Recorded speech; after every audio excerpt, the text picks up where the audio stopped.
Hello students, अब इस video में हम इलेक्ट्रिक फील्ड फाइंड करेंगे at a point at a distance r from the centre of a dipole along equatorial point, ठीक है, फिर equatorial line, along equatorial line, ठीक है। अब ये हमारा क्या है, माइनस क्यू, ये हमारा क्या है, प्लस क्यू, ठीक है। इसको ले लेते हैं माइनस क्यू, ये हमारा क्या हो गया, प्लस क्यू। जैसा हमने पहली कंडीशन में लिया था केस 1 में, जिस तरफ माइनस क्यू लिया था उसी तरफ माइनस क्यू ले लीजिएगा, जिस तरफ प्लस क्यू लेता है उसी तरफ प्लस क्यू ले लीजिएगा। वैसे if you want you can change, but थोड़ा सा कन्वीनियंट रहेगा। अब इसके सेंटर से इक्वेटोरियल पॉइंट क्या होता है, परपेंडिकुलर पॉइंट, मतलब ये इसके सेंटर से r डिस्टेंस पे हमारा एक पॉइंट है P, r डिस्टेंस पे हमारा एक पॉइंट है P। अब इसके ऊपर हम इलेक्ट्रिक फील्ड निकालेंगे, तो ये डिस्टेंस कितनी हो गई, L, और ये डिस्टेंस भी कितनी हो गई, L, ठीक है। ये टोटल डिस्टेंस हमारी कितनी थी, 2L, ठीक है। तो इस पॉइंट को A मान लिया और इस पॉइंट को B मान लिया, इस पॉइंट को A मान लिया, दूसरे पॉइंट को हमने क्या मान लिया, B मान लिया, ठीक है। अब फिर से वही इलेक्ट्रिक फील्ड, क्या, electric field at P due to minus Q, ठीक है। तो क्या हो जाएगा आपका, EA is equal to 1/4 pi epsilon naught into Q upon में AP स्क्वायर, ठीक है। अब AP की वैल्यू भी हम बाद में देखेंगे, अब थोड़ा सा गैप छोड़ के electric field at P due to plus Q, तो वो क्या हो जाएगी, EB is equal to 1/4 pi epsilon naught into Q upon में BP square, into Q upon में BP स्क्वायर। ये हमारा क्या निकल आया, electric field due to A that is minus Q, electric field due to B that is plus Q। अच्छा, अब AP distance क्या है, ये डिस्टेंस हमारी क्या है, AP, और ये डिस्टेंस हमारी क्या है, BP, ठीक है। ये हमारा क्या है, R, ये हमारा क्या है, R है, ये 90 डिग्री है, ये L है, ठीक। अब हमें AP और BP निकालना है, तो देखो इन ट्रायंगल AP, इसको क्या मान लो, O, सेंटर पॉइंट को, in triangle APO, AP square is equal to OA square plus OP square. तो इसका मतलब AP square is equal to OA कितना है, L, और ये कितना है, R, L square plus R square, ठीक। या फिर हम लिख सकते हैं AP square is equal to R square plus L square. AP square हमें पता चल गया, R square plus L square हमारा आ गया, ठीक है। अच्छा, एक चीज और, या फिर AP इज इक्वल टू क्या हो जाएगा, square root of R square plus L square, ठीक।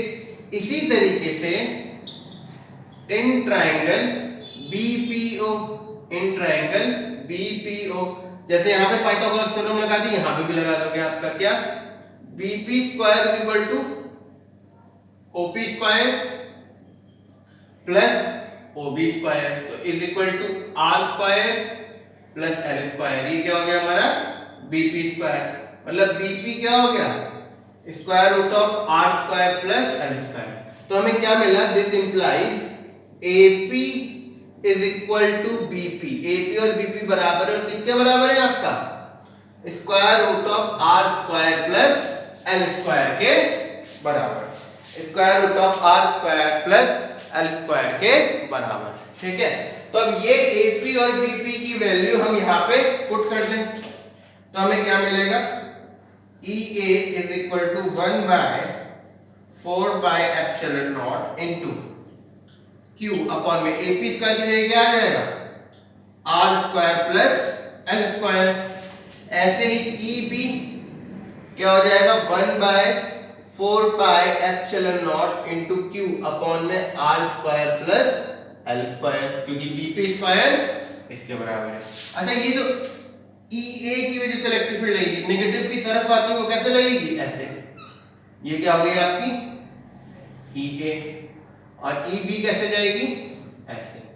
ये क्या हो गई ई बी। इस पॉइंट को सी मान लो, और ये क्या हो गई, तो इसका मतलब ई ए किसके अलोंग लग रही है, अलोंग पी से ए, अलोंग पी ए। ये क्या हो गई अलोंग पी ए, और ये क्या हो गई अलोंग पी सी। ये क्या हो गई आपकी अलोंग पी सी। ठीक है, अब यहां पे ये दोनों एक लाइन पे नहीं लग रही हैं, ये दोनों एक लाइन पे नहीं लग रही हैं, एक चीज। और दूसरी चीज हमें क्या पता चली यहां पे कि magnitude of E A is equal to magnitude of E B. उसको हमने क्या ले लिया, ई ले लिया, जो कि किसके बराबर है 1/4 pi epsilon naught into Q upon में R square plus L square. ठीक है, ई ए का मैग्नीट्यूड और ई बी का मैग्नीट्यूड बराबर है, जो कि किसके बराबर है 1/4 pi epsilon naught into Q upon में R square plus L square. ये हमारा हो गया। अब हमें क्या निकालनी है, रिजल्टेंट इलेक्ट्रिक फील्ड निकालनी है। ठीक, हमें ई भी पता चल गया, क्योंकि ये पॉजिटिव चार्ज है तो दूर भगाएगा, तो उधर भी पॉजिटिव से हमें ये नेगेटिव चार्ज है, ये ई ए और ई बी हमें पता चल गया। ठीक, हमने ए पी और बी पी हमने निकाल लिया था पाइथागोरस थ्योरम यूज करके, दो ट्रायंगल्स लेके, वो वैल्यूज हमने यहाँ पे पुट कर दी और हमारा ई ए और ई बी सेम आ गया। ठीक, now let us find out the resultant magnetic electric field. यहाँ पे जो रिजल्टेंट इलेक्ट्रिक फील्ड है उसे हम क्या बोलेंगे, इक्वेटोरियल, ई ई क्यू। ठीक है, तो देखो अब ये एंगल मान लो हमारा क्या है थीटा, ये दोनों बराबर है, तो ये एंगल भी क्या हो गया थीटा, आइसोसेलेस ट्रायंगल। इसको हम ऐसे डिवाइड करते हैं सेक्शन से, ऐसे। ये आपका क्या हो गया एक्स एक्सिस, और ये हमारा क्या हो गया वाई एक्सिस। ठीक है, तो ये एंगल अगर थीटा है तो ये वाला भी एंगल क्या हो जाएगा थीटा। ओके, और ये एंगल अगर थीटा है तो ये वाला भी एंगल क्या हो जाएगा थीटा। ठीक, अब हमें ये पता चल गया इसके बराबर है, ई भी पता चल गया इसके बराबर है, और ये दोनों किसके बराबर है, ई के बराबर। तो इसकी जगह हम क्या लिख रहे हैं, E A is equal to E B, ये हो गया। तो आई एम रेजिंग दिस, और हमें डायरेक्शन तो पता ही है। Now E A is equal to E B magnitude, क्योंकि डायरेक्शन अलग अलग है। इसको क्या मान लिया, ई मान लिया, that is equal to 1/4 pi epsilon naught into Q upon में R square plus L square. ठीक, अब ये वाला जो पार्ट है, इस पार्ट को इधर बना लेते हैं। ये आपका क्या हो गया एक्स एक्सिस, ये हमारा क्या हो गया वाई एक्सिस। ये ए ई, क्योंकि ई बी और ये दोनों ई के बराबर है, ये हो गया एक दूसरा। ठीक है, ये आपका एंगल थीटा, ये आपका एंगल थीटा। ठीक है, अब ये वाला ई के देखो दो कंपोनेंट आएंगे, एक कंपोनेंट ऐसे करके आएगा, वो क्या हो जाएगा ई कॉस थीटा बेस वाला, और ये वाला कंपोनेंट क्या हो जाएगा ई साइन थीटा। इसी तरीके से इस ई के थीटा इस पे गिर रहा है तो ये वाला बेस हो गया, ये वाला कंपोनेंट क्या हो जाएगा ई कॉस थीटा, और ये वाला कंपोनेंट क्या हो जाएगा ई साइन थीटा। ठीक है, अब अगर आपको ये कंपोनेंट्स मैंने कैसे बनाया समझने में प्रॉब्लम हो रही हो तो लेट मी एक्सप्लेन यू, मैं एक बार आपको समझा देता हूँ। सपोज ये आपका एक एक्सिस है, ये दूसरा एक्सिस है। ठीक है, ये आपका क्या है ए है। ठीक है, ये एंगल आपका क्या है थीटा। अब हमने 10th क्लास में ट्रिग्नोमेट्री पढ़ी है, some people have curly brown hair turning permanently black. अब हमें पता है साइन थीटा क्या होता है परपेंडिकुलर अपॉन हाइपोटेन्यूज, तो परपेंडिकुलर क्या हो जाएगा हाइपोटेन्यूज इनटू साइन थीटा, तो ये 90 डिग्री है। तो यहाँ पे ये हाइपोटेन्यूज है, ये परपेंडिकुलर हो गया, तो इसकी वैल्यू क्या हो जाएगी h की जगह क्या आ जाएगा a, क्योंकि हाइपोटेन्यूज a के बराबर ये क्या हो जाएगा a sin थीटा। ठीक है, और कर्ली ब्राउन है cos थीटा क्या होता है आपका बेस अपॉन हाइपोटेन्यूज, इसका मतलब बेस इज इक्वल टू क्या हो जाएगा h cos थीटा, और h की जगह क्या है a, तो ये जो बेस वाला पार्ट है ये क्या हो जाएगा आपका a cos थीटा। तो इसके जब हमने दो कंपोनेंट बनाया हाइपोटेन्यूज को जो हमने x और y एक्सिस पे तोड़ा, तो जिस पे थीटा गिर रहा है वो वाला पार्ट बेस हो जाएगा, वो cos थीटा, और उसके सामने वाली साइड sin थीटा। ठीक है, तो इसी तरीके से यहाँ पे भी हमने किया है। अब इसको मैं दूसरी तरीके से आपको समझा देता हूँ। ये जो डिस्टेंस आती है ये इसी हाइपोटेन्यूज के बराबर होती है, ये वाला पार्ट। ठीक है, तो ये अगर a है और ये एंगल थीटा इस पे गिर रहा है, तो ये क्या हो जाएगा a cos थीटा, और वर्टिकल कंपोनेंट क्या हो जाएगा a sin थीटा। सपोज ये थीटा ये नहीं होता, अगर हम थीटा ये वाला एंगल लेते हैं, अगर ये हमारा थीटा होता तो ये बेस की तरह काउंट होगा, क्योंकि थीटा जिस पे गिर रहा है वो बेस होगा। तो ये क्या हो जाएगा उस केस में a cos थीटा, और ये क्या हो जाएगा आपका a sin थीटा। ठीक है, तो ये हमारी ऐसे हम कंपोनेंट्स बनाते हैं। तो सेम थिंग हमने यहाँ पे भी की है, we have done the same thing over there. अब देखो इसके लिए इन दोनों को लेके चलो, थीटा इस पे गिर रहा है e cos theta e sin theta, इसके लिए ये बेस हो गया e cos थीटा और ये परपेंडिकुलर e sin थीटा। ठीक है, अब यहाँ पे देखो since vertical components are equal and opposite। Vertical components आपके क्या हैं, इक्वल है और ऑपोजिट है। देखो एक e sin थीटा ऊपर को जा रहा है, एक e sin थीटा नीचे को जा रहा है, तो 10 विल कैंसल आउट, इसलिए वो क्या हो जाएंगे कैंसल आउट। तो electric field along y axis क्या हो जाएगी हमारी जीरो, इलेक्ट्रिक फील्ड हमारी y एक्सिस के अलोंग क्या हो जाएगी जीरो। अब electric field along x axis e x क्या हो जाएगा, ये समअप हो जाएंगे, है ना। क्या हो जाएगा e cos theta plus e cos theta, तो ये क्या हो जाएगा 2e cos थीटा। तो 2e की जगह क्या पुट कर देंगे आप, ये पुट कर देंगे, तो 1/4 by epsilon naught into q upon में r square plus l square into cos theta. अब हमें क्या चाहिए, cos थीटा की वैल्यू चाहिए। अब यहां से देखो cos थीटा क्या होता है, बेस अपॉन हाइपोटेन्यूज, तो ये cos थीटा हो गया इस ट्रायंगल में, बेस क्या हो गया OA अपॉन में हाइपोटेन्यूज क्या हो गया AP। इसका मतलब cos थीटा OA किसके बराबर है, L के बराबर, L और AP किसके बराबर था हमारा r square plus l square का स्क्वायर रूट। ठीक है, या फिर हम इसको ऐसे भी लिख सकते हैं cos theta equal to L upon में r square plus l square की पावर 1/2। तो यहाँ पे हम cos थीटा की वैल्यू पुट कर देंगे, तो इसका मतलब ये क्या हो जाएगा 2 into 1/4 by epsilon naught into q upon में r square plus l square into cos theta की जगह क्या पुट कर दिया l अपॉन में r square plus l square की पावर 1/2, ये हमने पुट कर दिया। ठीक, तो ये क्या हो जाएगा, दिस इज इक्वल टू 2, ऐसे लिख लो पहले, क्या 1/4 by epsilon naught into 2l into q लिख लो यहाँ पे, 2l इनटू q अपॉन में r square plus l square की पावर क्या हो जाएगी, यहाँ पे पावर कुछ नहीं तो 1 प्लस 1/2, 1 प्लस 1/2, तो 1 प्लस 1/2 कितना होता है 3/2, तो 1 प्लस 1/2 की जगह हम क्या लिख सकते हैं यहाँ पे 3/2। Okay, I am writing here 3/2।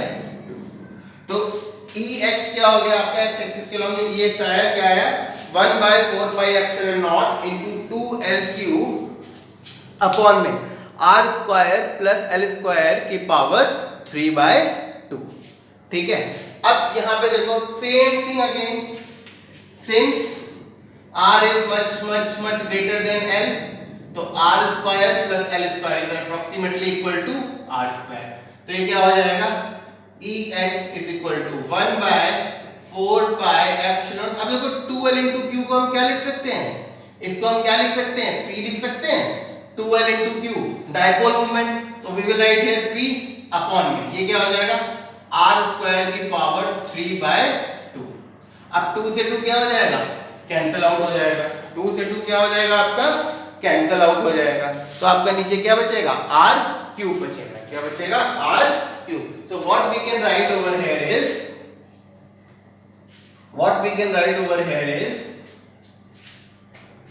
क्या, ex is equal to 1 by 4 pi epsilon naught into p upon में r क्यूब, क्योंकि ये 2 और ये 2 कैंसिल आउट हो, ठीक है। अब e इक्वेटोरियल जो टोटल आपका आएगा, e इक्वेटोरियल क्या हो जाएगा, ex प्लस ey। अब हमारा ey क्या है, 0 है, ey हमारा क्या है, 0 है।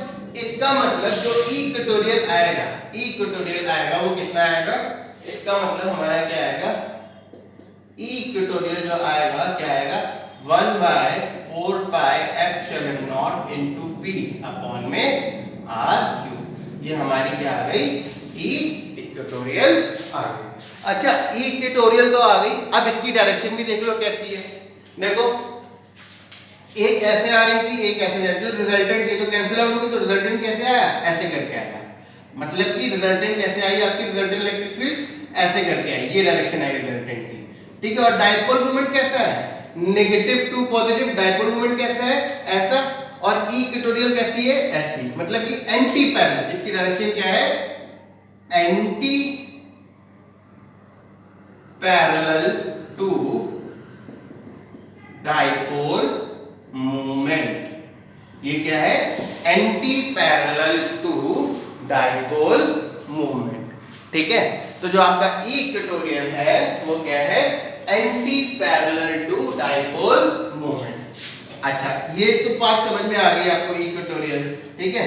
अब सेकंड थिंग, एक चीज आप और नोटिस करेंगे कि जो आपका ई एक्सियल था उसका जो मैग्नीट्यूड है वो क्या है, 2 into magnitude of E equatorial, ठीक है। क्यों, देखो यहाँ पे अगर हम 2 मल्टीप्लाई कर देते तो 2p अपॉन में r क्यूब हो जाता, ई एक्सियल वाला फॉर्मूला आ जाता। तो ई एक्सियल का मैग्नीट्यूड ई इक्वेटोरियल के डबल होता है, but both are in opposite direction. ये जो है ये क्या होता है, in direction of dipole moment, और ये क्या होता है, opposite to direction of dipole movement, ठीक है। अगेन वन मोर टाइम, ये पहले आपने माइनस क्यू की वजह से इलेक्ट्रिक फील्ड निकाल ली, वो इधर को आई, प्लस क्यू की वजह से इलेक्ट्रिक फील्ड निकाल ली, वो उधर को गई। ये डिस्टेंस और ये डिस्टेंस सेम आई, तो दोनों का मैग्नीट्यूड क्या आ गया, सेम आया, क्योंकि डिस्टेंस सेम थी। अब दोनों का मैग्नीट्यूड सेम आया तो दोनों को हमने क्या मान लिया, E A is equal to E B, उसको क्या मान लिया, ई मान लिया। इस डायग्राम को उठाकर हमने यहाँ ले लिया एक्स एक्सिस वाई एक्सिस, क्योंकि ये एंगल थीटा था तो ये थीटा हो गया कॉरस्पॉन्डिंग एंगल, ये एंगल थीटा था तो ये थीटा हो गया ऑल्टरनेट एंगल, ठीक है। अब ये थीटा, तो इसके कंपोनेंट ये ई cos theta E sin theta, इसके कंपोनेंट है ई cos theta E sin theta. Vertical component cancel out हो गए, ई वाई 0 हो गया। हॉरिजॉन्टल कंपोनेंट्स क्या हो गए, ऐड अप हो गए, तो क्या हो जाएगा 2e cos थीटा। उसको सॉल्व किया तो हमें ये मिला, ठीक है। cos थीटा की वैल्यू हमने यहाँ से निकाल ली, ठीक है, वो वैल्यू पुट कर दी, ठीक है। तो इस तरीके से हमें क्या मिल गया, electric field due to dipole at an equatorial point. तो ये हमारा क्या हो गया, हमने निकाल लिया इलेक्ट्रिक फील्ड, निकाल ली डाइपोल की वजह से at equatorial point and eight axial point, ठीक है। अब नेक्स्ट वीडियो में हम देखेंगे कि टॉर्क, हमने 11th क्लास में रोटेशनल मोशन में टॉर्क पढ़ा है, ठीक है। तो टॉर्क क्या होता है, फोर्स इनटू परपेंडिकुलर डिस्टेंस, ठीक है। तो बेसिकली अब नेक्स्ट वीडियो में हम क्या पढ़ेंगे, टॉर्क पढ़ेंगे। कब, जब हम डाइपोल किसी यूनिफॉर्म इलेक्ट्रिक फील्ड में रखते हैं, ठीक है। हम टॉर्क के बारे में पढ़ेंगे, फिर हम पढ़ेंगे चार्ज डिस्ट्रीब्यूशन। क्या पढ़ेंगे, चार्ज डिस्ट्रीब्यूशन के बारे में पढ़ेंगे, ठीक है। फिर हम पढ़ेंगे फ्लक्स, इलेक्ट्रिक फ्लक्स, और फिर हम पढ़ेंगे गॉस थ्योरम। क्या, Gauss theorem and its application. Then हमारा चैप्टर क्या हो जाएगा। तो नेक्स्ट वीडियो में हम ये 3 टॉपिक कवर करेंगे, ठीक है, और उसके नेक्स्ट वीडियो में हम गॉस थ्योरम और उसकी एप्लीकेशंस कवर करेंगे। ओके।